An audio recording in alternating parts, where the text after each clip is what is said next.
বাংলাদেশে চিকিৎসা সেবার খরচ সবচেয়ে কম পৃথিবীর। মোট জনগোষ্ঠীর প্রায় 70% স্বাস্থ্যসেবা কিন্তু বেসরকারি স্বাস্থ্যখাত দিয়ে আসছে। বেশিরভাগ মানুষই অপবাদ দেয় যে বাংলাদেশে চিকিৎসা সেবার খরচ অনেক বেশি। এটি সম্পূর্ণ ভুল একটি তথ্য। এদেশেই যে চিকিৎসাগুলি আমরা 1000 টাকা বা লাখ টাকায় করি, সেইগুলি বিদেশ গিয়ে মানুষ লক্ষ টাকা বা কোটি টাকায় করছে। বিদেশে গিয়ে অনেকে মারা যাওয়াটাকেও একটা তার জীবনের ইনিংস মনে করে।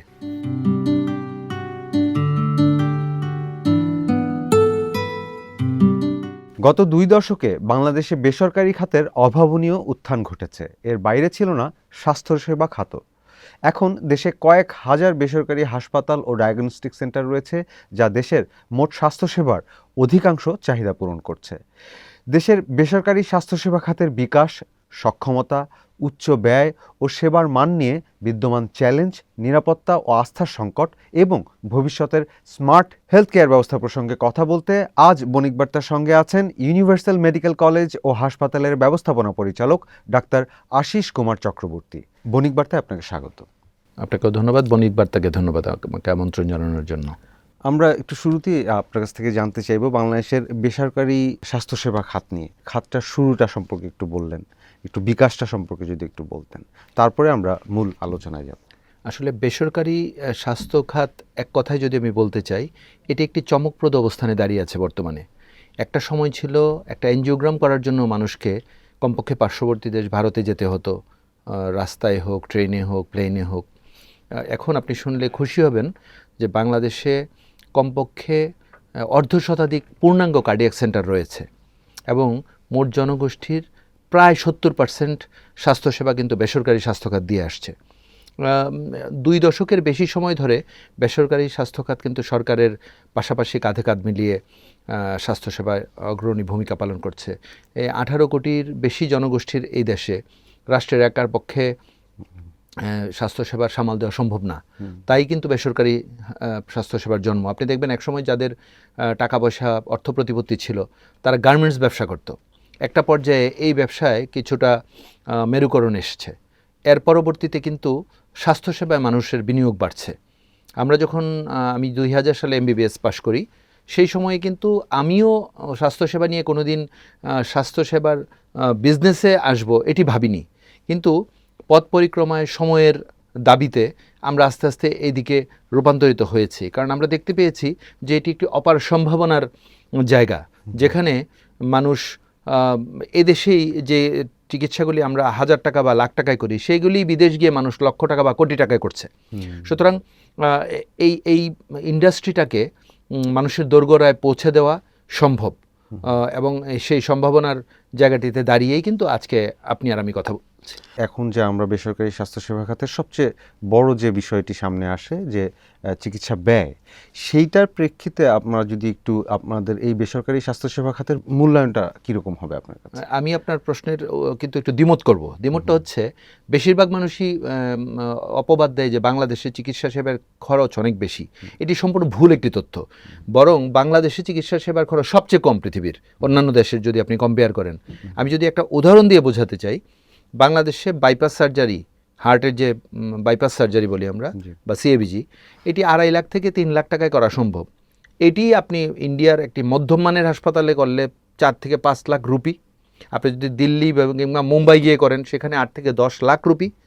আপনি যদি থাইল্যান্ডে যান, সেখানে 20 থেকে 25 লাখ টাকা বাংলাদেশি টাকায়। আপনি যদি সিঙ্গাপুরের মাউন্ট এলিজাবেথ কিংবা ওই পাড়াটাতে যান, তাহলে সেটির ভ্যালু দাঁড়াচ্ছে প্রায় 50 লাখ টাকা, এবং ইউরোপিয়ান কোনো কান্ট্রিতে করলে কোটি টাকার বেশি। এখন প্রশ্নটা হচ্ছে, কেন মানুষ এদেশের স্বাস্থ্যসেবাকে দামি বলে? কারণ আমি যে দেশগুলির কথা বলেছি, প্রত্যেকটা দেশেই স্বাস্থ্য বিমা রয়েছে এবং সেগুলি রীতিমতো বাধ্যতামূলক। আনফর্চুনেটলি আমাদের দেশে স্বাস্থ্য বিমা নেই। স্বাস্থ্য বিমা আছে, এখন বেশ কিছু কোম্পানি করছে, কিন্তু বেশিরভাগ লোকই স্বাস্থ্য বিমাতে উৎসাহিত হচ্ছে না, অথবা রাষ্ট্র বলেন, ব্যক্তি পর্যায়ে বলেন, অথবা বিমা কোম্পানিগুলি তাকে কনভিন্স করতে পারছে না। আমি যদি উদাহরণ দিয়ে বোঝাই, যে আমার যে প্রতিষ্ঠান ইউনিভার্সাল মেডিকেল কলেজ হাসপাতালের সাথে বেশ কিছু প্রতিষ্ঠানের দ্বিপাক্ষিক স্বাস্থ্য চুক্তি রয়েছে এবং কারো কারো ক্ষেত্রে ক্যাশলেস রিলেশনশিপ রয়েছে, অর্থাৎ রোগীর সাথে আমার টাকা পয়সা নিয়ে কোনো আলোচনাই নেই। রোগী ভর্তি হবে, প্রায়োরিটি সার্ভিস পাবে, বাড়ি চলে যাবে, তার চিকিৎসা খরচ দিবে আইদার কোম্পানি অথবা কোনো ইন্স্যুরেন্স কোম্পানি। কি চমকপ্রদ বিষয়টা হচ্ছে, আমাদের দেশের মানুষকে এখনও এই বিষয়টা বোঝানো যাচ্ছে না যে 3 থেকে 5,000 টাকার বিনিময়ে কিন্তু আপনি 5 লক্ষ টাকা বা ততোধিক আপনি একটি প্রণোদনা পাবেন অসুস্থতার সময়। এটি হচ্ছে স্বাস্থ্য বিমার বিউটি। আপনি বলছিলেন যে এই যে ধারণাটা যে বাংলাদেশে চিকিৎসা সেবার যে উচ্চ মূল্য, এটা ঠিক ধারণা না, ভুল ধারণা। কিন্তু তারপরেও আমরা দেখতে পাই যে মানুষ বিদেশে যাচ্ছে তো চিকিৎসা নিতে। জি, কেন যাচ্ছে? এখন এটি একটি আপেক্ষিক প্রশ্ন।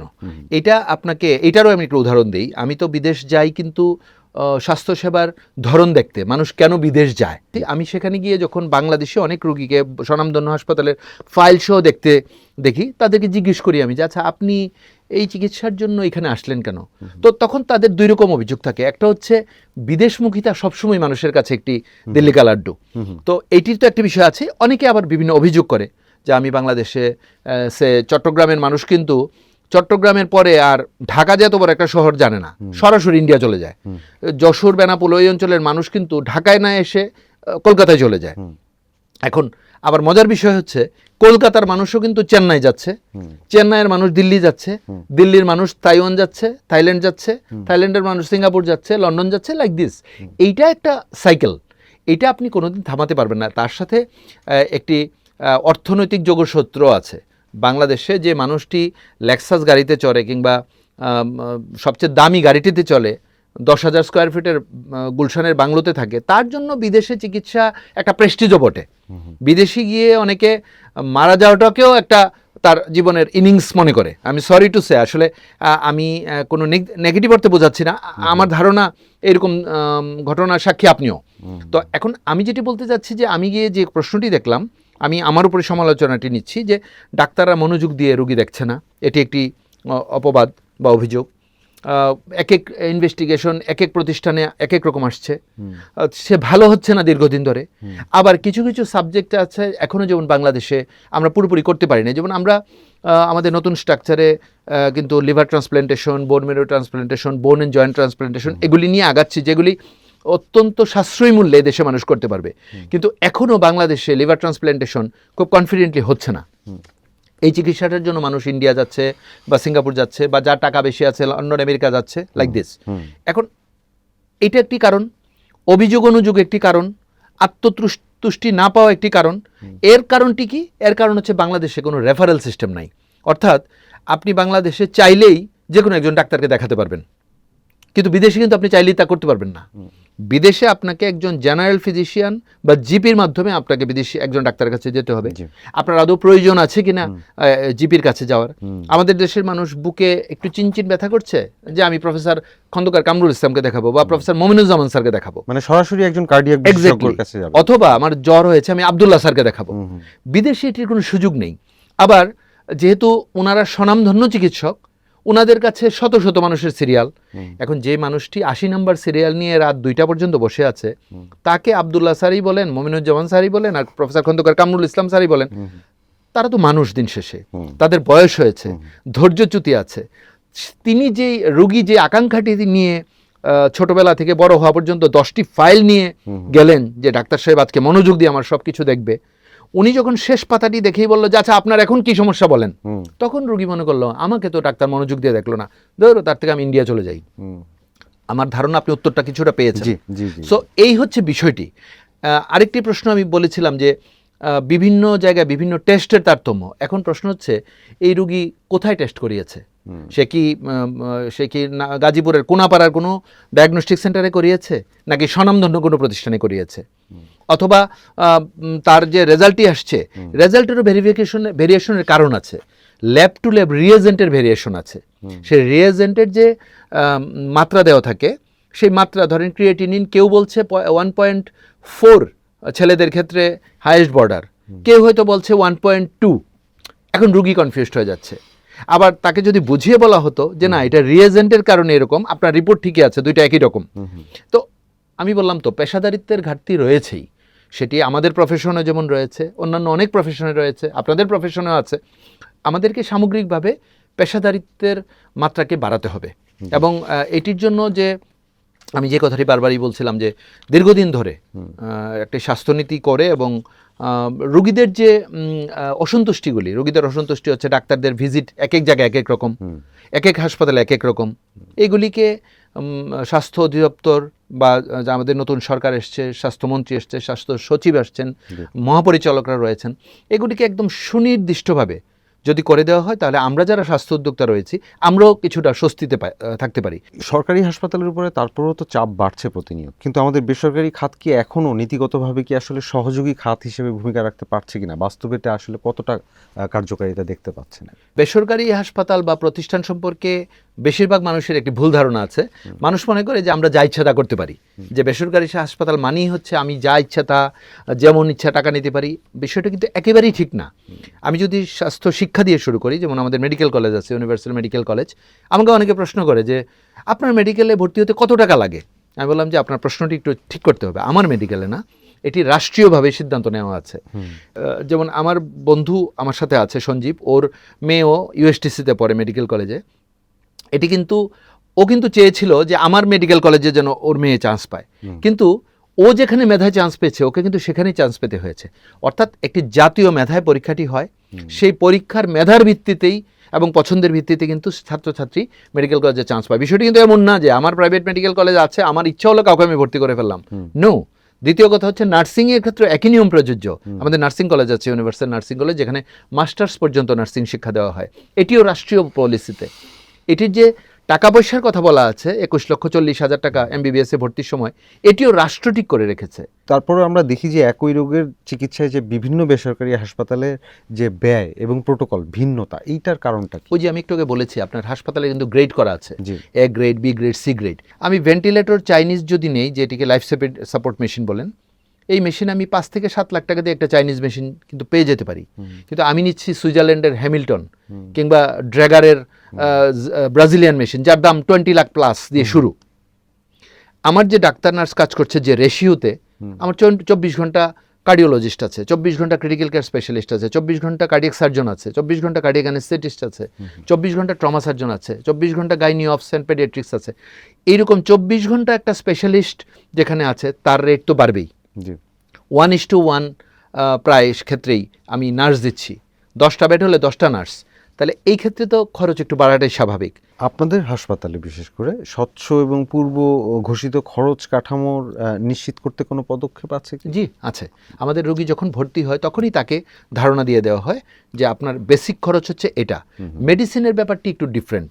একটি কোন রোগীর ক্ষেত্রে কি মেডিসিন লাগবে, কতগুলি টেস্ট হবে, এগুলি অ্যাটেকচুয়াল।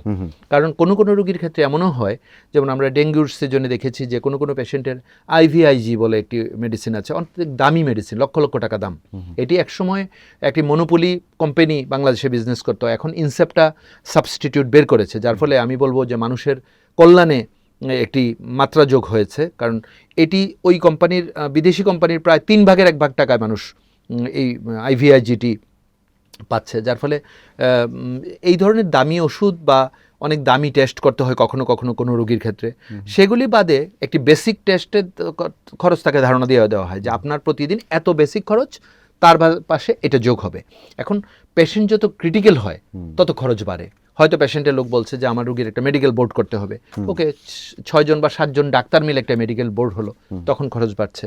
তার হয়তো খুব দামি ওষুধ লাগছে, তাকে হয়তো দিনে 3 থেকে 4 বার আর্টারি ব্লাড গ্যাস অ্যানালাইসিস বা এবিজি নামে পরীক্ষা আছে, এগুলি করতে হচ্ছে। এগুলি আমরা রোগীর সাথে ক্রমাগত আলোচনায় থাকি। Counselling is a very important thing. আমরা দেখেছি যে আসলে ক্রিটিক্যাল কেয়ারে যখন পেশেন্ট থাকে তখন কাউন্সেলিংটা যদি ঠিকমতো না করা হয় তখনই কিন্তু ভুল বোঝাবুঝির সৃষ্টি হয়। আপনারা যে হাসপাতালে বিভিন্ন সময় বিভিন্ন টানপোড়েন দেখেন রোগীর এবং রোগীর স্বজনদের সঙ্গে প্রতিষ্ঠানের, এইগুলির কারণ হচ্ছে কাউন্সেলিংয়ের অভাব। আপনি আপনার হাসপাতালে চর্চা করছেন, কিন্তু আমরা যদি পুরো বেসরকারি স্বাস্থ্যসেবা খাত চিন্তা করি, সেখানে কি এত স্বচ্ছতার সঙ্গে এগুলো মেনটেন করা হয়? এগুলি স্বচ্ছতার সঙ্গে মেনটেন করতে হবে, না হলে কিন্তু, এবং সেটার জন্যই কিন্তু সরকারের জবাবদিহিতার কেউ সেল আছে। আপনি ডিজি হেলথে কিন্তু একটি সেলই আছে যে প্রাইভেট হসপিটাল এন্ড ক্লিনিক্স শাখা, এটার একজন ডাইরেক্টর আছে, তার আন্ডারে কিছু লোকবল আছে। এখন সেই লোকবলের সংখ্যাটা বাড়াতে হবে আমি মনে করি, কারণ বাংলাদেশে যে পরিমাণ হাসপাতাল, যে পরিমাণ ডায়াগনস্টিক সেন্টার, অলিতে গলিতে যে আমি বলবো মানহীন ডায়াগনস্টিক সেন্টারও রয়েছে, তারা সঠিক কাজ করছে কিনা, তাদের দ্বারা কেউ প্রতারিত হচ্ছে কিনা, জি। তাদের দ্বারা মানুষের জীবন বিপন্ন হওয়ার সম্ভাবনা আছে কিনা, এগুলি তদারকি করতে হবে। আপনি ডায়াগনস্টিক সেন্টারের কথা বলছিলেন, কিন্তু আমাদের রোগ শনাক্তের যে ভুল সেই মাত্রাটাও দিনকে দিন বাড়ছে বলে শুনছি। আমি তো সেটাই বলেছি যে আপনি যদি জবাবদিহিতা না করেন, আপনার সন্তান কোথায় যাচ্ছে, রাত জেগে কার সাথে কথা বলছে, ও স্কুলে গিয়ে কি স্কুলেই থাকছে নাকি স্কুলের ইউনিফর্ম পরে আব্বাস গার্ডেনের চিপায় দাঁড়িয়ে সিগারেট খাচ্ছে, আপনাকে প্যারেন্ট হিসেবে কিন্তু তদারকি করতে হবে। তাহলে তেমনিভাবে আমাদের যে গার্ডিয়ান রয়েছে, যে স্বাস্থ্যের যে বডিগুলি, ডিজি হেলথ রয়েছে, কোনো ডাক্তার যদি তার অপেশাদার আচরণ করে তার বিরুদ্ধেও কিন্তু আমাদের BMDC, Bangladesh medical and dental council রয়েছে। নার্স যদি অপেশাদার আচরণ করে তার বিরুদ্ধেও কিন্তু অ্যাকশন নেওয়ার জন্য বাংলাদেশ নার্সিং কাউন্সিল রয়েছে। আপনার হাসপাতালে চিকিৎসা প্রোটোকল ও রোগী নিরাপত্তা কাঠামো কি কোনো আন্তর্জাতিক বা স্বীকৃত মানদণ্ড অনুসরণ করে? আমাদের একটা আইএসও সার্টিফাইড হসপিটাল, এবং আইএসওর যে নীতিমালা অনুযায়ী আমাদের যে পেশেন্টের সেফটি, সিকিউরিটি এবং পেশেন্টের যে কমপ্লায়েন্স, এটিকে আমরা শতভাগ ফলো করছি। স্বাস্থ্য বীমা এখনো জনপ্রিয় নয়, এজন্য কি কেবল জনগণের অজ্ঞতা দায়ী, নাকি হাসপাতাল বীমা কোম্পানির সমন্বয়ের ঘাটতি আছে? আমি তো আগে বলেই ফেলেছি, শুধু একটা শব্দ যোগ করে দিই, সেটা হচ্ছে বাংলাদেশে স্বাস্থ্য বীমার ক্ষেত্রে পাবলিকের অবিশ্বাস, অনাস্থা একটা বড় ফ্যাক্টর। কারণ কিছু কিছু মানহীন ইন্স্যুরেন্স কোম্পানি অতীতে আমরা শুনেছি যে গ্রাহকের টাকা মেরে দিয়েছে। এখন এইরকম যারা টাকা মেরে দিয়েছে তাদের বিরুদ্ধে কিন্তু ব্যবস্থা নেওয়ার জন্য তাদেরও একটা রেগুলেটরি বডি আছে, হুইচ ইজ কল্ড ইডরা, আপনি জানেন। তো ইডরা যদি অপেশাদার প্রতিষ্ঠানগুলির বিরুদ্ধে অ্যাকশন নেয়, গ্রাহকের টাকা ফেরত দেওয়ার ব্যবস্থা করে এবং তাদেরকে বন্ধ করে দেয়, লাইসেন্স বাতিল করে, তাহলে কিন্তু মানুষের আস্থা বাড়বে। যদি সরকার বেসরকারি হাসপাতালের জন্য নির্দিষ্ট চিকিৎসা মূল্য সীমা নির্ধারণ করে, আপনার অবস্থান কি হবে? অলরেডি এটি আমরা তো ফলো করছি। যেমন আপনার যে রোগীদের যে হার্টে রিং পরানো হয়, সেটা কিন্তু সরকার একদম গায়ে রেট নির্ধারণ করে দিয়েছে। এবং একটির ক্ষেত্রে না, এটা একটা বড় বিষয়, কারণ একটা রিং এর দাম তো কম না, 60-65 হাজার থেকে শুরু করে 1.5 লাখ টাকা পর্যন্ত। এখন কিন্তু দাম কমেছে, আগে এটার দাম অনেক বেশি ছিল, সেখানে কিন্তু দাম উল্লেখ করা আছে। ধরেন 1 লাখ টাকা, এবং আপনি শুনে খুশি হবেন আমাকে রোগীকে কিন্তু 1 লাখ টাকায় বিক্রি করতে হচ্ছে, অর্থাৎ আমার কিন্তু কোনো লাভ নাই, এখানে রোগীর লাভ আছে। আমরা এতে হ্যাপি যে রোগীর অন্তত লাভ হচ্ছে একটা ইস্যুতে। বেশিরভাগ ক্ষেত্রেই সরকারের বেঁধে দেওয়া হয়েছে, এবং আমি খুব নীতিগতভাবে চাই যে সরকার আমাদেরকে বেঁধে দেখ, তাহলে আমাদেরকে আর বিতর্কের মুখোমুখি হতে হবে না। তবে সেটি যেন যৌক্তিক হয়, সেটি যেন অবশ্যই যৌক্তিক হয়। স্বাস্থ্য খাতে বিনিয়োগ বাড়াতে, বিশেষ করে বেসরকারি খাতের বিনিয়োগ বাড়াতে কর ছাড় প্রণোদনার কথা তো ওঠে, কিন্তু এর বিনিময়ে সেবার মান ও সাশ্রয়ী ব্যয়ের যে সামাজিক দায়বদ্ধতা, সেটা কিভাবে নিশ্চিত করা যাবে? একটা জিনিস বলি যে স্বাস্থ্যকে দেখেন, আপনারা সবসময় কিন্তু স্বাস্থ্য সেবা খাত বলেন। জি। আনফরচুনেটলি আপনি কি জানেন যে আমরা সেবা খাতের কোনো সুযোগ সুবিধা পাই না? আমাকে যে বিদ্যুৎ বিলটি দিতে হয়, এটিও কমন একটি বিদ্যুৎ বিল, পানির বিল কমন পানির বিল। আমি যদি কোনো ইনফ্রাস্ট্রাকচারকে ভাড়া নিয়ে থাকি, সেটিও সাধারণ একটা মতিঝিলে একটি বড় কোম্পানি যার কোটি কোটি টাকা প্রতিদিন রোজগার, সেই কোম্পানি যে টাকা দিয়ে পার স্কোয়ার ফিট ভাড়া নিচ্ছে, আমাকেও সেম ভাড়া দিতে হচ্ছে। ব্যাংকের কাছে আমার কোনো বিশেষ কোনো সুবিধা নেই। বিদেশে কিন্তু কেন মানুষ বিদেশের চিকিৎসাকে এত চমকপ্রদ বলে, এত প্যালেটেবল বলে? কারণ বিদেশে লং টার্ম ডেটস দেয়, লং টার্ম। ধরেন আমাকে 100 কোটি টাকা লোন দিল 30 বছরের জন্য, 2-3% ইন্টারেস্ট, আমাকে ইন্টারেস্ট দিতে হয় 15-16%। আচ্ছা, আমার লাভ হচ্ছে 10%। এর মধ্যে স্থানীয় রোগী আসলে ডিসকাউন্ট, ব্রাহ্মণবাড়িয়া রোগী আসলে তো এটা আমাদের হসপিটাল ডিসকাউন্ট, পলিটিক্যাল রোগী হলে তো কোনো কথাই নাই। তাহলে এরকম একটা ত্রিমুখী মোহনার দ্বন্দ্বের মধ্যে পড়েছে হেলথ সেক্টর। আমরা যেটি চাই, আমরা ফাইন্যান্স মিনিস্টারের দৃষ্টি আকর্ষণ করছি, বাংলাদেশ ব্যাংকের গভর্নরের দৃষ্টি আকর্ষণ করছি, যে স্বাস্থ্যকে সেবা খাত যদি বলতেই হয়, তাহলে আমাদেরকে বিশেষ প্রণোদনা দিতে হবে। বেসরকারি স্বাস্থ্যসেবার যে বিকাশ আপনি বললেন, ব্যাপ্তি ক্রমেই বাড়ছে, কিন্তু এটা তো শুধু দেখছি আমরা সেন্ট্রালাইজড, মানে ঢাকা কেন্দ্রিক, শহর কেন্দ্রিক। এটা কিভাবে আসলে বিকাশটা সারা দেশব্যাপী ছড়ানো সম্ভব? আচ্ছা, প্রথম কথা হচ্ছে আমি একটু সাপ্লিমেন্ট করি। এটা হয়তো আপনি ঢাকায় থাকেন বলে আপনার কাছে ঢাকা কেন্দ্রিকই মনে হচ্ছে। আমার বাড়ি ব্রাহ্মণবাড়িয়া শহরেই বোধহয় আছে প্রায় 100টি ডায়াগনস্টিক সেন্টার। এখন প্রশ্ন হচ্ছে, ব্রাহ্মণবাড়িয়া শহরের স্বাস্থ্যসেবা কিন্তু অনেক দূর এগিয়েছে। যেমন আমাদের একটা সাপ্লিমেন্ট সেন্টার আছে ওইখানে, শুধুমাত্র diagnostics and consultation, universal medical services, Brahmanbaria, এটি শহরের প্রাণকেন্দ্রে অবস্থিত। এখানে কিন্তু সকাল 8টা থেকে রাত 10টা পর্যন্ত নিশ্ছিদ্র নিরাপত্তায় একদম স্পেশালিস্ট, সিটি স্ক্যান সহ, আধুনিক ল্যাব সহ মানুষ কাজ করছে। পাশেই একটি আইসিইউ সমৃদ্ধ হাসপাতাল আছে যেখানে আইসিইউ চিকিৎসা হয়। ব্রাহ্মণবাড়িয়া শহরে ক্যাথ ল্যাব আছে যেখানে ইন্টারভেনশনাল কার্ডিওলজি করা যায়। এখন প্রত্যেকটা জেলা শহরকে এরকম ডিসেন্ট্রালাইজ করতে হবে। এক ঢাকার উপরে চাপ বাড়িয়ে লাভ নাই।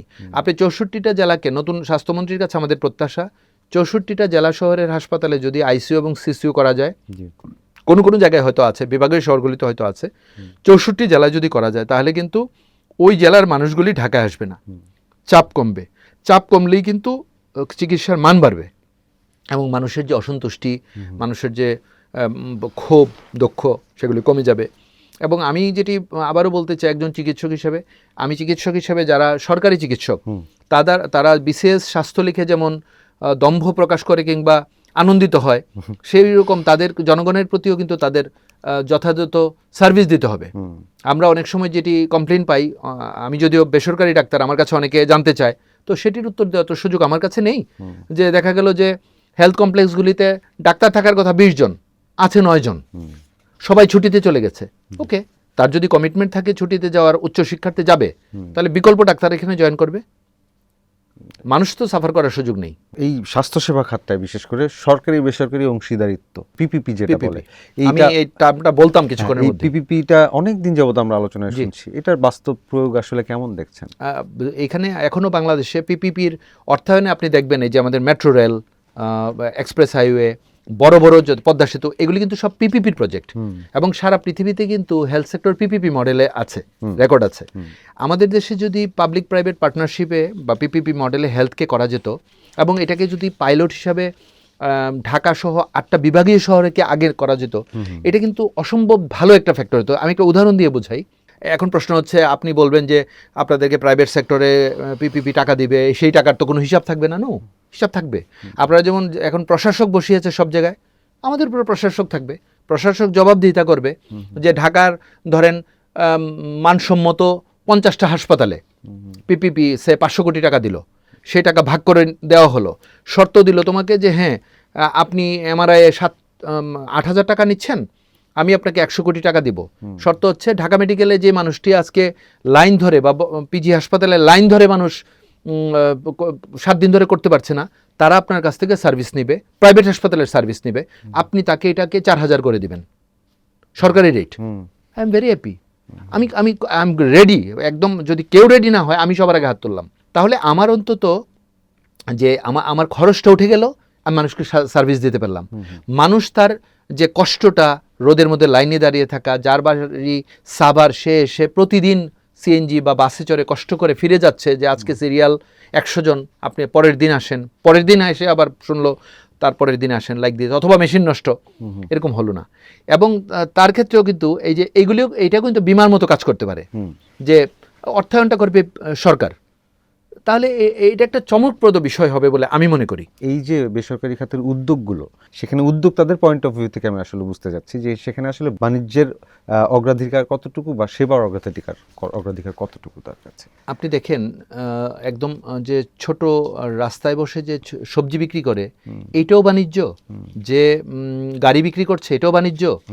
আরও একটি বাণিজ্যিক প্রতিষ্ঠান, আবার হেলথ কেয়ারও একটি প্রতিষ্ঠান। কিন্তু দেখেন কোনো বাণিজ্যকে কেউ নেগেটিভলি দেখে না, হেলথকে খালি নেগেটিভ দেখে, কারণ এটা তো মৌলিক। আচ্ছা, এখানে কিন্তু বিশাল বড় একটা ইনভেস্টমেন্ট আছে। আপনার ইনভেস্টমেন্ট যেহেতু আছে, আমার রুটি রুজি এটা, আমাকে তো এইটার আয় দিয়েই চলতে হবে। এটা আয় দিয়ে আমার পরিবার চলতে হবে, আমার সন্তানের পড়াশোনা হবে, আমার আত্মীয় স্বজনকেও আমার সাপোর্ট দিতে হবে, আমার প্রতিষ্ঠানে যে 2,000 লোক চাকরি করছে তাদের পরিবারও চলবে। সুতরাং আমার তো একটা আয়ের উৎস এটি। এখন প্রশ্ন হচ্ছে, আমি কোনো অন্যায় করছি কিনা, আমার কোনো এই বিজনেসে আমি কোনো দুর্নীতি করছি কিনা, আমি মানুষের প্রতি কোনো অবিচার করছি কিনা, সেগুলো হচ্ছে ইম্পর্টেন্ট বিষয়। সেগুলির জন্য কিন্তু রেগুলেটরি বডি আছে, আমার বিরুদ্ধে বিচার দেওয়ার মতো জায়গা আছে, প্রাইভেট মেডিকেল অ্যাসোসিয়েশন আছে, সরকারি প্রতিষ্ঠান আছে, দুর্নীতি দমন কমিশন আছে, অনেক কিছু আছে।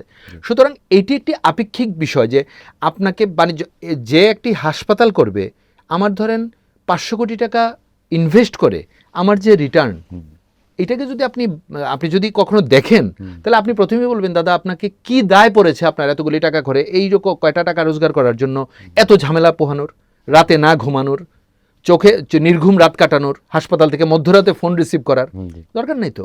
এর থেকে অনেক কম টাকায় অনেক বেশি রিটার্ন করা যায়। সুতরাং একটি পেশাদারিত্ব মেডিকেল কলেজ হাসপাতাল যখন কেউ দিবে, এখানে বুঝতে হবে যে সামাজিক অভিব্যক্তিটাই সবচেয়ে বেশি মুখ্য। এখানে বাণিজ্য তো একটি বাই প্রোডাক্ট। আপনার মেডিকেল কলেজ এবং হাসপাতালটি নিয়ে আপনার ভবিষ্যৎ পরিকল্পনা কি, আপনার ভিশন জানতে চাই সেটা সম্পর্কে।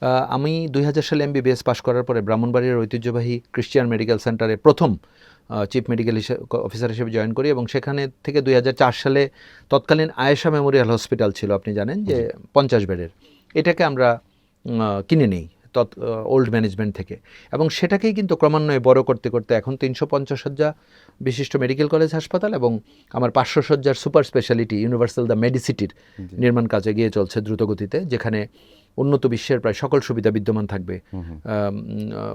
আমরা কিন্তু এই মুহূর্তে যে ইউনিভার্সাল মেডিকেল কলেজ হাসপাতাল মহাখালীতে অবস্থিত, সেখানে এটা একটি critical care based one stop cardiac centre, যেখানে 24 ঘন্টা গাইনিওফ, 24 ঘন্টা পেডিয়াট্রিক্স অ্যান্ড নিওনেটোলজি, 24 ঘন্টা কার্ডিওলজি, 24 ঘন্টা কার্ডিয়াক ইমার্জেন্সি এবং 24 ঘন্টা ট্রমা সার্ভিস সহ জরুরি চিকিৎসা সেবাগুলি রয়েছে।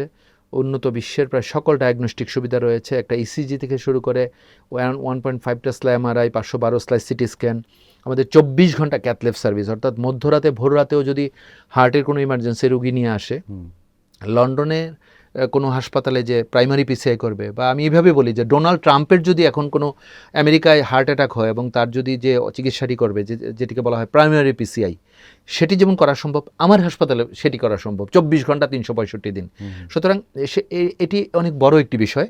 আমরা মানুষের কল্যাণে কাজ করে যাচ্ছি, এবং আমাদের 24 ঘন্টা ল্যাবরেটরি সার্ভিস রয়েছে, 24 ঘন্টা আমাদের সার্ভিস, এবং দেশের ক্রান্তিলগ্নে বিভিন্ন কাজ আমরা করে যাচ্ছি, এবং আমাদের বিশেষ দিনগুলিতে আমরা স্পেশালাইজড ফ্রি মেডিকেল ক্যাম্প করে থাকি, এবং আমাদের কিছু CSR প্রোগ্রাম রয়েছে, যেমন ব্রাহ্মণবাড়িয়ার সরাইলে আমার বাড়ি, সেখানে মেধাবী ছাত্রছাত্রীদের জন্য আমরা কিন্তু প্রতি বছর আশুতোষ চক্রবর্তী স্মারক শিক্ষাবৃত্তির মাধ্যমে 100 জন ছাত্রছাত্রীকে পুরস্কৃত করি, এবং সেখানে একজন মন্ত্রী বা মন্ত্রীস্থানীয় মানুষ যায় তাদেরকে উৎসাহিত করার জন্য। আমরা বিশ্ব মা দিবসে প্রতি বছর গরবিনী মা নামে একটি প্রোগ্রাম করে থাকি, যেটি 1 যুগ পূর্তি হয়েছে গত বছর, এবং সেটিও সমাজে মায়ের প্রতি যে সহিংসতা বাড়ছে তার প্রতিরোধে একটি আইকনিক প্রোগ্রাম। এবং আমরা এই বছর থেকে শুরু করেছি যে ডাক্তারদেরকে উৎসাহিত করার জন্য। আপনি জানেন যে প্রতি বছর MBBS ফাইনাল প্রফেশনাল পরীক্ষা হয়, যার মাধ্যমে একজন মেডিকেল ছাত্র ডাক্তার হিসেবে প্রকাশ পায়। সেখানে কিন্তু 10 জন ছেলে মেয়ে ইউনিভার্সিটিতে স্ট্যান্ড করে, কিন্তু এটা পাবলিক জানে না, এবং তারা সাধারণ ডাক্তারদের ভিড়ে হারিয়ে যায়, তাদের কোনো সামাজিক স্বীকৃতি ছিল না। আমরা এই বছর থেকে টপ 10 জিনিয়াস ডক্টর সম্মাননা চালু করেছি। এগুলি ইউনিভার্সালের একটি ইনোভেটিভ প্রোগ্রাম, এবং এগুলি চলমান থাকবে। আমাদের হাসপাতালে কিন্তু একেবারে বারবারই বলেছি, যতই চকচকে ঝকঝকে 5 স্টার স্ট্রাকচার হোক, আমাদের হাসপাতালটি হবে নিম্ন মধ্যবিত্ত, মধ্যবিত্ত এবং উচ্চ মধ্যবিত্তের প্রায়োরিটি বেসড একটি হসপিটাল।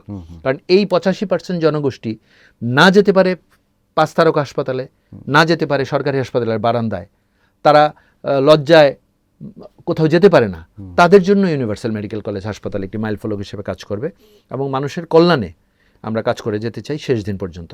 আপনাকে অসংখ্য ধন্যবাদ বণিক বার্তা মন্ত্রিসভাতে সময় দেওয়ার জন্য। আপনাকেও ধন্যবাদ। আমি বিশ্বাস করি আজকে আমাদের যে আলোচনাগুলি হলো, এগুলি যদি রাষ্ট্র গুরুত্ব দিয়ে বলে, এবং আমাদের যে পাঠক বা দর্শক যারা শুনলেন বা দেখলেন বা পড়বেন, তারাও যদি বিষয়টিকে গুরুত্ব দেয় এবং অনুধাবন করে, আমি বিশ্বাস করি যে এদেশের স্বাস্থ্যসেবার যে 2 দশকের বেশি সময় ধরে যে চমকপ্রদ অবস্থান, এটি আন্তর্জাতিক মান হতে আর বেশি দূর নেই।